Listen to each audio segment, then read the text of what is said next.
பதவி சுகங்களை அனுபவிச்சுங்க. அதை விட்டு சாதாரணமாக வெளியே வர மாட்டாங்க என்னுடைய பார்வையில். பாஜகவை பின்தொடரும் திமுகன்னு போட்டிருப்பேன். திமுகவை பின்தொடரும் பாஜக. 2 பேரும் இப்படி தான் வருது. சவுந்தரராஜன் வந்து வணக்கம் செலுத்திட்டு இப்படி போகிறாங்க, இப்படி கூப்பிட்றாப்புல, அதுவும் ரொம்ப ஸ்டைலாக இப்படி கூப்பிட்றாப்புல.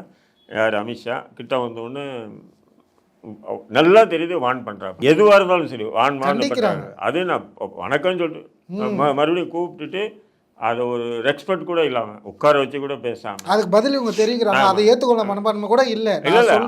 இவங்க ஏதோ சொல்ல வராங்க அப்படின்றது இதெல்லாம் பார்த்தா மிகப்பெரிய ஒரு வார்னிங் தான். அது என்னன்னு சொன்னால் சமீபத்தில் வந்து பாஜக உங்களுக்கு தெரியும் உண்மையை சொல்லியிருக்கு அந்த பொம்பளை. ஏன்னா நான் இருக்கும்போது குற்ற வழக்குகள் சம்மந்தப்பட்டவங்க யாருமே வந்து கட்சியில் இல்லை. இனி குற்ற வழக்குகள் சம்மந்தப்பட்டவங்க தான் நிறைய பேர் கட்சியில் பொறுப்புகளை கொடுத்துருக்காங்க அப்படின்னு சொன்னாங்க. இது பொய்யாது, உண்மைதானே?